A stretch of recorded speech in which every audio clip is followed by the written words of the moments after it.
যে যাই বলো, ঘুম থেকে উঠে আধা ঘন্টা বিছানার মধ্যে গড়াগড়ি খেতে কি মজাটাই না লাগে। এই মজা আর বেশিক্ষণ থাকলো না, পেটের মধ্যে দেখি ইঁদুর ভালোভাবে দৌড়চ্ছে। সেই জন্য ইঁদুর দৌড়ানোর মতন আমিও দৌড়ে বাবার কাছে চলে গেলাম। অনেক ডিসকাস করার পরে ফাইনাল হলো স্যান্ডউইচ খাবো। স্যান্ডউইচ তো খাচ্ছি ঠিকই, কিন্তু চিজ তো আমার পেটে আর সহ্য করে না। ওই যে কথায় আছে না, লোভে পাপ পাপে মৃত্যু।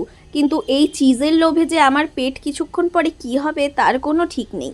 তাও লজ্জা ঠজ্জা ত্যাগ করে আমি এই দুটো স্যান্ডউইচ একেবারে খেয়ে বেরিয়ে পড়েছি। এমনিতে তো আমাদের এদিকে সেরম একটা গরম নেই, কিন্তু আমি যেই গাড়ির একটা জায়গায় বসছিলাম সেখানে আমার দমটা আটকে আসছিল আর ভীষণ পরিমাণে গরম লাগছিল। গাড়ি থেকে নেমেই তো বেরিয়ে পড়েছি আমি একটা জায়গায় যাওয়ার জন্য। ও বাবা, সেখানে আবার এই বাঁশের ব্রিজ। মনে মনে ভাবছিলাম যে রক্ষে করো রঘুবীর এই যাত্রায়। বাঁশের ব্রিজে হাঁটতে হাঁটতে ভাবছিলাম যে আমি যদি এক্ষুনি উল্টে যাই, কিন্তু ভাগ্যিস কিচ্ছু হয়নি।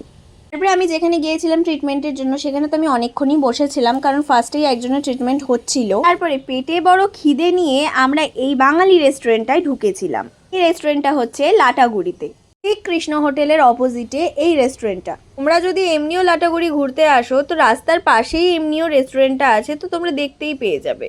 299 এই থালিটা আমাদেরকে দিয়েছিল। এখানে কি ছিল না, চিকেন, মাটন, মাছ, আরও নানা রকম সবজি, বাটা, শাক সব কিছুই ছিল। আর লাস্টে বাসন্তী পোলাও দিয়েছিল। কোয়ান্টিটিটা একটু কম ছিল, কিন্তু খাওয়ার বেশ ভালো ছিল। আমি তো অনেক দিন আগেই বাইরের খাবার খাওয়া ছেড়ে দিয়েছিলাম, সেই জন্য আমি বেশিরভাগই এখন বাঙালি রেস্টুরেন্ট খুঁজি ভাত টাত খাওয়ার জন্যই। আর এটা হচ্ছে একদম বেস্ট। এই যে তারপরে তো আমাদের বাড়ি ফেরার পালা, কিন্তু লাটাগুড়ির এই ফরেস্ট পার করে যেতে হবে। যারা আমাদের এদিকে থাকো বা শিলিগুড়ি জলপাইগুড়ি এদিকেই থাকো, তারা তো ভালোভাবেই জানো যে লাটাগুড়িতে কত হাতি পাক কত কিছু না বের হয়। মুখে সাহস দেখিয়ে মনের মধ্যে ভয় নিয়ে চললাম বাড়ির দিকে। ভালোই বাড়ি ফিরে আসছি, সেটাই ভাবছিলাম যে ঠাকুর আমাদের রক্ষা করলো। আমার কথা শুনে ঠিকই মনে হবে যে আমি বেশ ভীতু। সত্যি কথাই, আমি বেশ ভীতুই। আমার এগুলো বলতে লজ্জা শরম কিচ্ছু নেই। তো বাড়িতে এসে দেখি দুটো ভালোবাসার বক্স এসছে, সেগুলো খুলে ঠুলে বাবা আর আমার জন্য চা বানিয়ে বাবার সাথে গল্প করছিলাম। আর ভিডিও ক্লিপ তো নিই। স্টে টিউন, পরের ব্লগে দেখা হচ্ছে। টাটা।